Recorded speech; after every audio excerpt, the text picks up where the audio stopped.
Today I'm talking to Jason Fitzpatrick. He has been a missionary in Mexico for 30 years. Fantastic speaking to you, Jason. Can you tell us a bit about yourself and what you do? Great to speak with you today. Yes, Michael. Well, 30 years ago, I came to Mexico as a young missionary and have kind of developed over time. We initially were involved in planting churches in indigenous villages, most often where there was no gospel presence.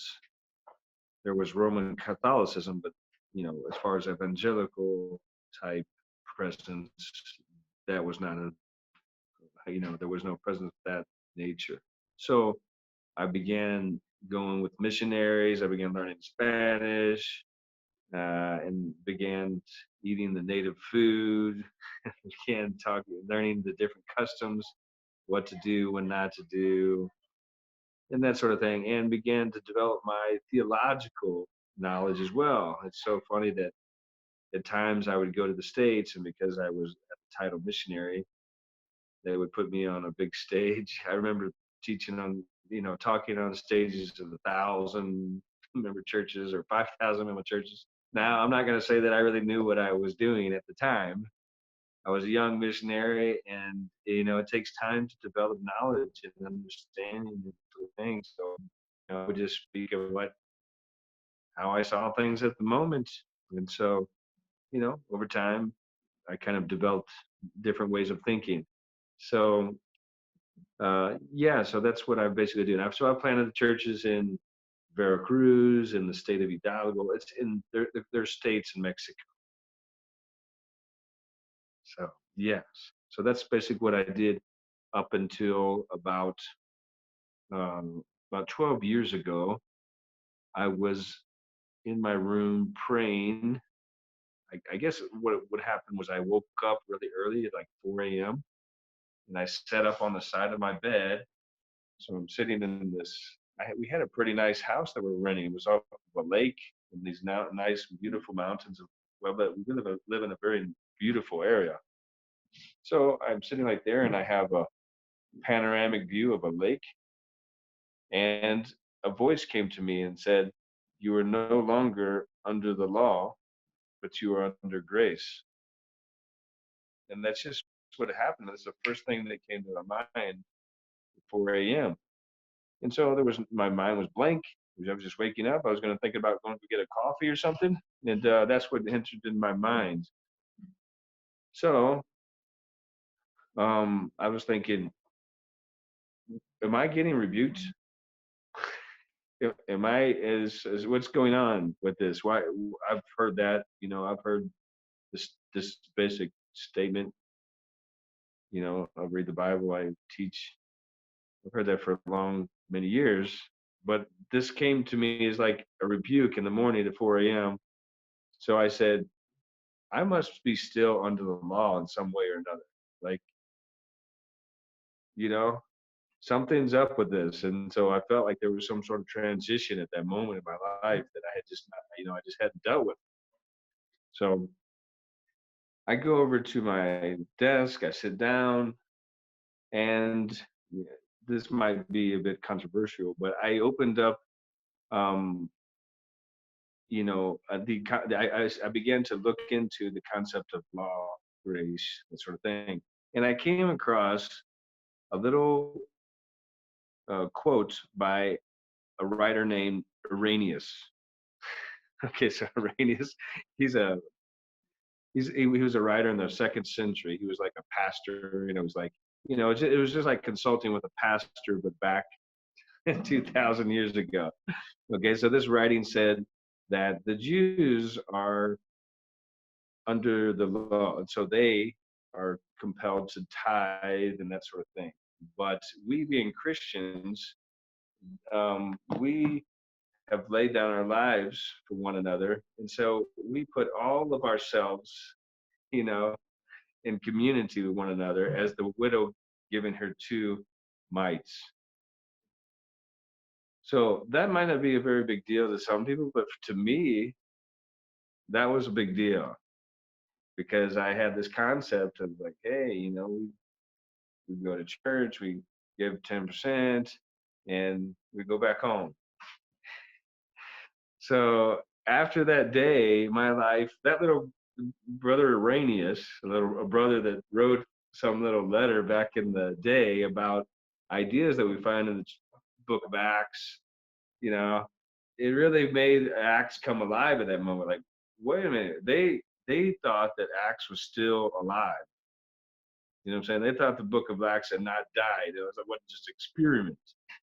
And this church, 100 years after the resurrection, is still, you know, giving to one another's needs. They're still taking into concept what we read about in our daily devotions that we really just kind of ignore and take out as, it's over. So so that kind of like transformed my life. So I said, how am I not living in grace? So from that point on, I stopped doing the percentage thing. And I stopped saying, hey, this is what we're going to do.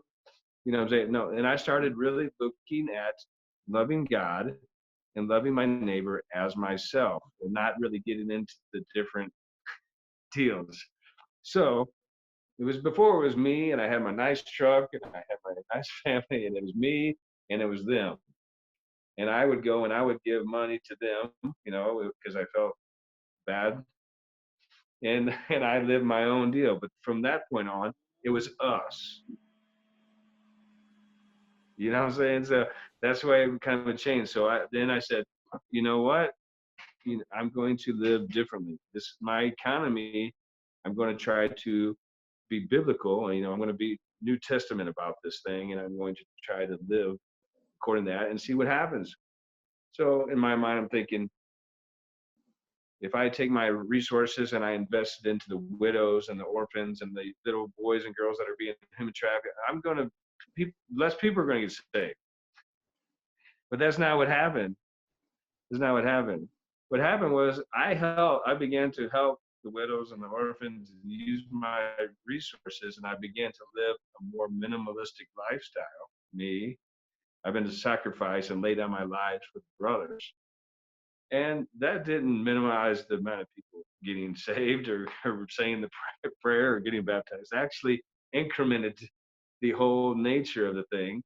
And so we began to become one, and I really felt more connected with the scriptures.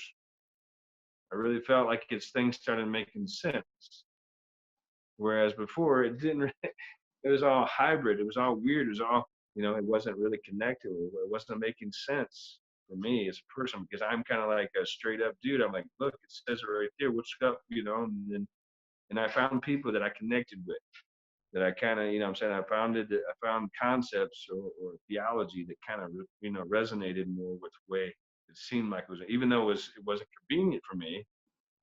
It wasn't an issue of convenience. It was an issue of that. Does it make sense? Does it make it feel like it's, of substance? So that's what happened to my life. From that day until now, things changed a lot. Now I've also had a different confrontations with different missionary organizations, and I've had some little bit of friction with people that are like hardline tither type guys and hardline people that want to stick with the program.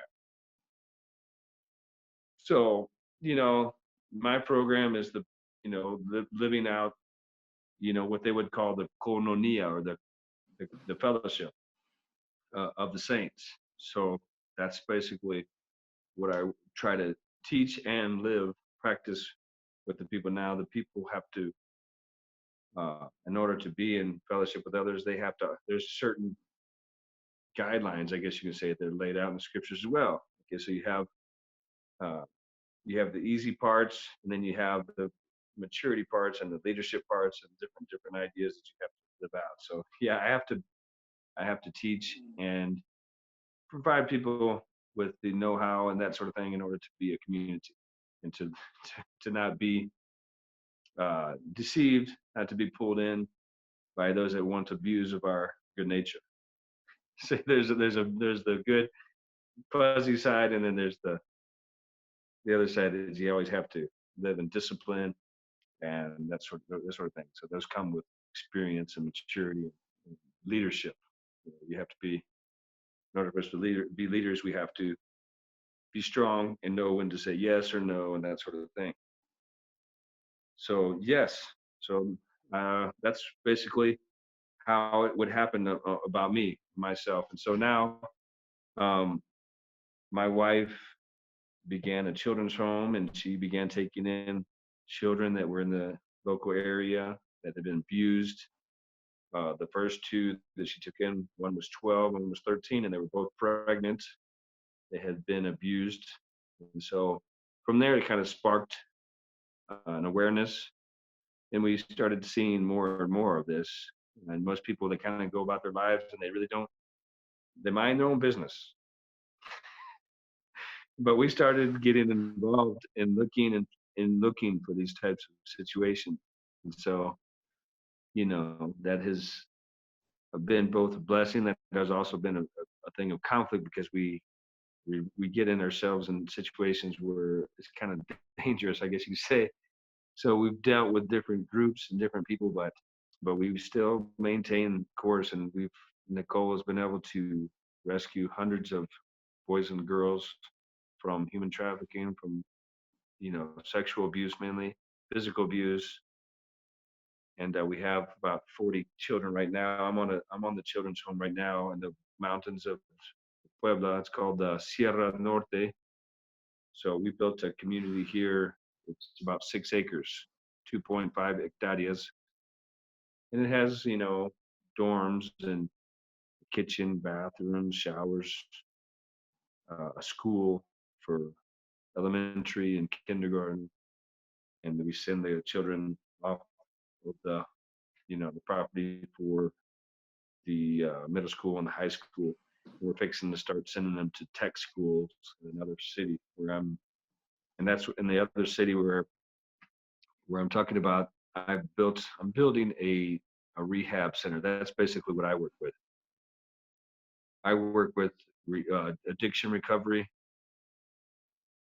There's a big uh, problem in Mexico with inhalants and all kinds of different drugs, whatever they can get their hands on. So the youth and the men, especially, there's just a lot of addiction, and it affects the whole family. Usually, an addict is also a thief because it gets to the point where they have to sustain their addiction. They have to have more resources, and they usually are not earning enough income, or they're not working at all in order to supply that demand that they have that cost money. And so they usually, most addicts are thieves,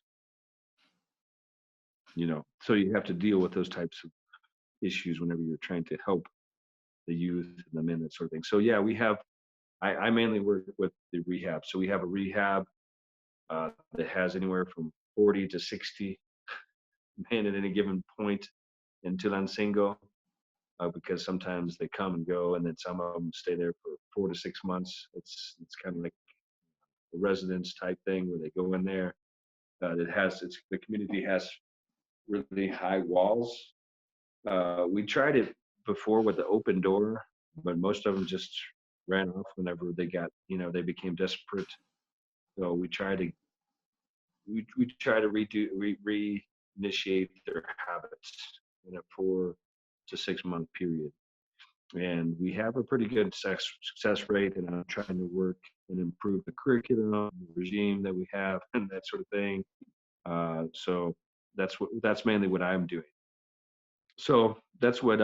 So for example, right now I bought a piece of land with walls that are like five. It's a warehouse in a town called Huachinango, and so there I'm trying to, you know, get the resources to build dorms and a kitchen and that sort of thing. So it could take me up to a year, I guess you could say, to build some dorms enough to start taking people in. At this point, it's just walls, and it's just a very rustic warehouse that's not really adapted properly at this moment to take in people for rehabilitation. So I kind of go according to resources. And so we touch lives. Me personally is that um, I plant churches in the villages. I've kind of pulled back and I've started more about the rehab, but I oversee a missionary group of 10 to 12 guys at this point, and it's growing.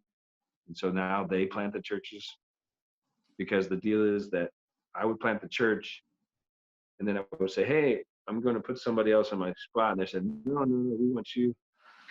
We want you to be our missionary guy. We don't want somebody else. You're the one that baptized. You're the one that did this. You're the one, you know. So it would be a hard tearing away. And so now, basically, if I'm planting a church, I go with another national missionary, and I say, here, I'm here with him. This guy, he's the man. You know, he's it. You know. And so I plant the church, and I from the day one, I put the national brother to oversee it so that we don't have that sort of fallout. And so that's what we do now in the villages. And we have house churches in the city now. The city work is a new thing. You know, I've been mainly working with in the villages with indigenous people, or some of them are from Aztec, you know, patronage. So you have like the Nahuatl. So, you know, the Nahuatl Indians are Aztecs, and then we have some Totonaco, but they're smaller tribes. So, for example, when you say thank you in Nahuatl, you say Tlazokamate, right? So that's thank you. And so there's different, you know, it's a different language that they still have out here in these mountains that I'm right now, I'm in the Sierra Norte, in the North Mountains, and all around me there's villages. I have a church right behind me. It's called Tlaltepanala, right? Tlaltepanala is right here behind us. We just put a new missionary to oversee that little work. The other day I went to their ordination. Said, here, this guy, this brother, he's going to come and he's going to teach you guys the the gospel of the kingdom. So that's what we do. So I have that going, and I kind of oversee them. I do meetings, and I come and I teach them. Like I like to talk a lot about the the canons of the faith. You know, like the history. I like to try to get them, you know, to have solid understanding of what was established in the first centuries of Christianity. So I talk a lot about that. So I talk about the canon of faith. I talk about the commandments of Jesus Christ. I talk about the apostles' teaching, which are basically all integrated. So I talk about those types of things. With missionaries, I give them, it's kind of like the creeds, you know, the canon and the type of creed for, so when they're going to baptize somebody, that they can read the ideas of what was established in the first centuries of Christianity, so that they can have that, so we can have a unified, be on the same page as, as far as that goes. And I teach them a lot about the commandments. I have a piece of paper that I have that has 120 commandments of Jesus on it. So it has like 60 on this side and 60 on this side. And we would go through, you know, what Jesus said and what he commanded. So if you love me, keep my commandments. And so we see that as the New Testament, the new covenant commandments. And so we go over those commandments and we try to practice those in our everyday lives and try to kind of meditate over that and see what we're supposed to, how, what our conduct is supposed to be in this world while we wait for his coming. So that's basically what I do a lot with the missionaries. But then, yeah, I'd like to, I really was moved because one of our leaders in the city of Tulancingo, it's about an hour and a half from where I'm at right now, he began taking in addicts. Now, at first, I wasn't too hip, I guess you could say, on all that because they would come in, they're wasted, they smell, they sometimes would be grabbing stuff, so there's just stuff that goes on when you're trying to help people. And so at first I was like, I'm kind of a pretty hard line guy. I'm pretty disciplined. I like things to go, boom, boom, boom. So we have our sanctuary there. It was donated to us. One of the sisters, she had bought a piece of land and built a little warehouse thing. It's pretty nice, and she had donated it to the ministry. And so we put it underneath the civil association, and but the brother said, hey, we need to start helping these guys, so we'd be having church, and there would be beds inside of the sanctuary, and there'd be a couple like guys from that were like alcoholics or drug addicts, and they would be past it now, but still, they're a little bitty rough. Sometimes they're tattooed up and everything else.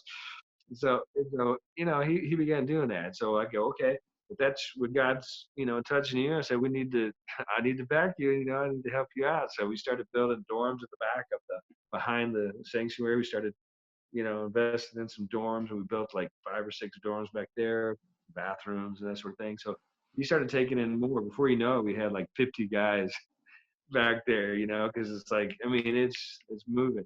But the thing what I didn't really contemplate was when you have a young man, or an older, or sometimes they're 25, 30 years old, from they're men. When you start taking them in, their family comes with them, right? So you have the mom and the dad, and you have the brothers and the sisters and the aunts and the uncles and and all their friends and other stuff. And so you start to get in contact with a lot more people that I didn't really take into account, that sort of thing. So next thing you know, we were like a 20, 30 member church starting off. Next thing you know, it was standing room only, you know what I'm saying, on Sunday mornings. You got the guys back there coming from, and they come and join the families. But yeah, and we're not like in a center part of town. We're like on the outskirts of town where the building was. But there was cars all lined outside. The whole church building is packed out in the middle. We're not like like I say, in the center.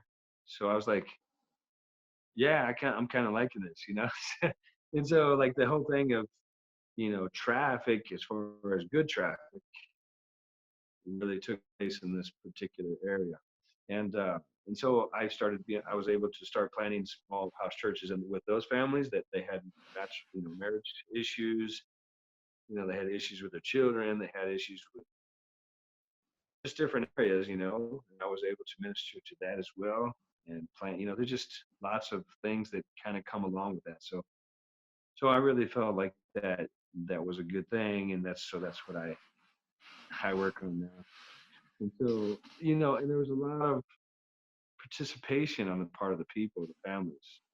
They were really invested in their son, or or their brother, or family member. They were really invested in the boy recovering, and they began to invest themselves in the community, and they began really dedicating time and effort into what we're doing. We became closer to the families. So it's kind of, that's the kind of way it blossomed. That's the way it took place. So I'm replicating that now in another small city over here by the children's home, and it makes it convenient too, because I can be with my wife, whenever I need to. And so I'm in a close proximity, because otherwise sometimes I'd have to travel long distances. So I bought a place right here close, that I have to now build up. I don't have the finances right now to really build it up. I'm paying like a few more payments, and I'll have it. And then I can start maybe investing in the construction of the, facility to prepare it for people to come. So that's basically what I do. That's what I work on. And let's see here, what has moved me the most? Yeah, what single thing has moved your career forward the most? Well, I guess this might sound, in my particular case, reading pre-Nicene commentary has helped me find my bearing in an open sea, I guess you could say. So before there's all these different religions, there's all these different ideas, there's a million different, and I like to know, I like to know my GPS coordinates. You know what I'm saying? I like to know what's going on. I don't like to just be like floating around. So there's some variables in pre-Nicene history, but there's also some very concrete things that I discovered that made my faith, my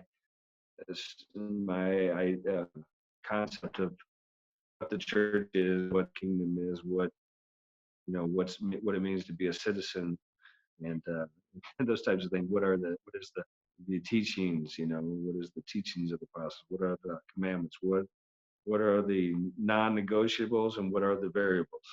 So to me, there's non-negotiables that have to be settled, in order for us to have stability.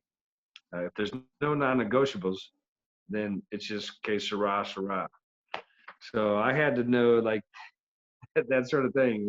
With knowing the non-negotiables made it where I'm free to, work in other areas that are, variables that, are methods and different ways of, creating creativity and diversity and growth and that sort of thing in different areas. So that's the main thing for me personally was discovering and learning from the past, from people that were close to the fount, people that speak into different concepts and change the way I thought that the New Testament Christianity, it might have been, I thought I was a Protestant, like, 21st century thing.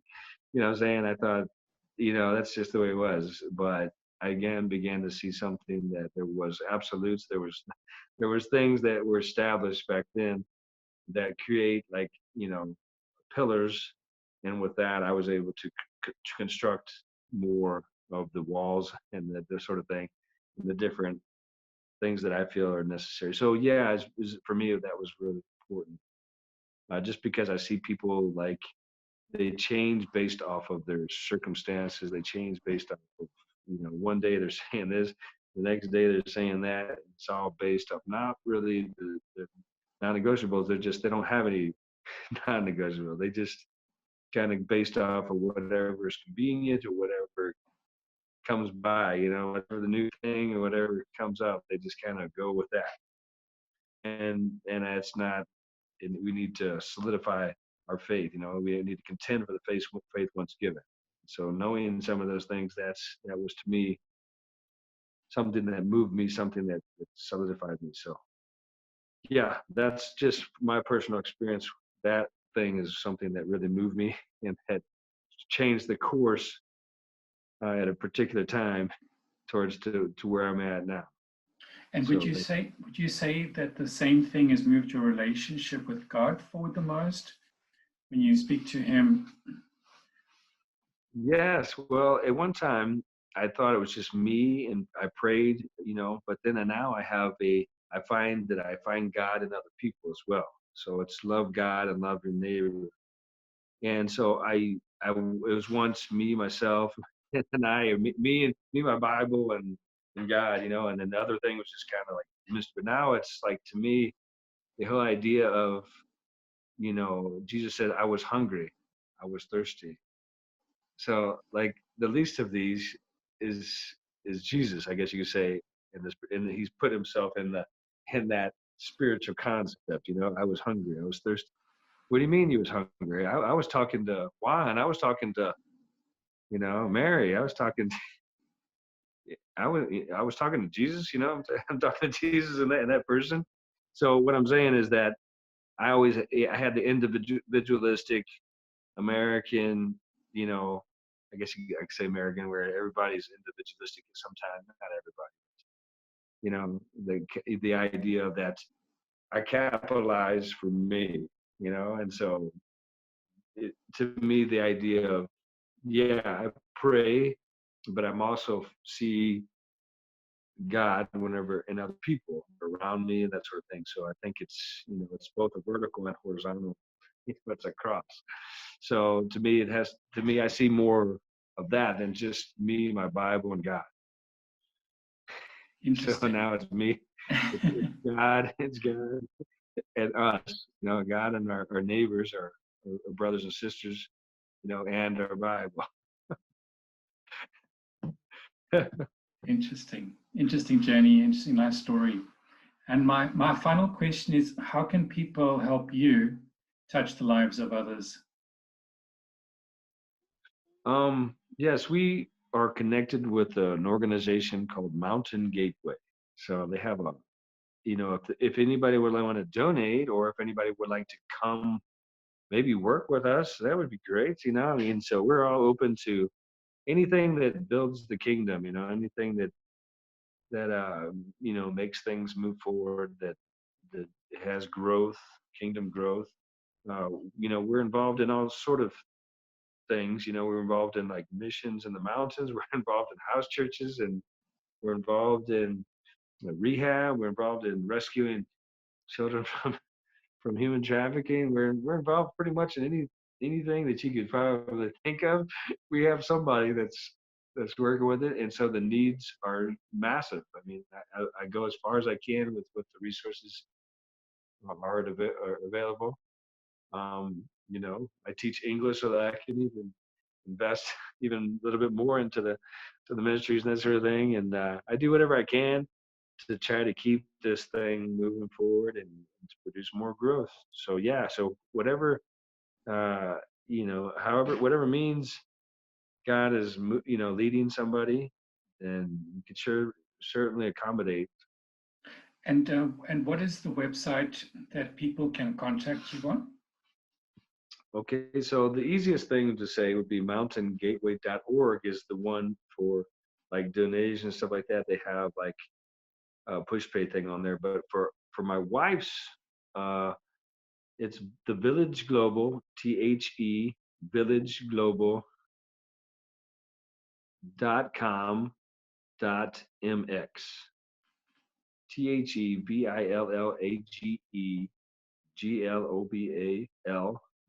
THEVILLAGEGLOBAL.com.mx. TheVillageGlobal.com.mx. So that's my wife's website, and she has a lot of stories on there, and lots of pictures, and lots of things from the children. I have a website called Agoge Village. Agoge means training. AgogeVillage.com, but I'm still working on it. It's very basic, so I have to add on to it. So, basically, Paul talks about that Timothy had followed his agoge. So I guess that's how you would pronounce it. They have two different ways, classic and modern Greek, the way you could say it. But to me, the idea of the training, the formation, the discipling, that's basically the areas that I work in, is that particular, making the missionaries and the recovering addicts. I want to solidify them and make them citizens of the new creation. And what does that mean? What does that look like? So what is the law of Christ, and what is our conduct to be in this age of uh, anything goes. So Great. yeah, so that's what I work on. I work on Mm. that side. I'm a conduct formator. for, for Well, thank formation you. guy. So Yeah. Well, thank you so much for speaking to me, Jason. I'll put those details below in the link section of the video. And yeah, just thank you again and good luck with all of your work there in Mexico. thank you so much. It was great talking with you today. Likewise, yeah. God bless you. Have a great day. You too, Jason. Bye. Bye bye now.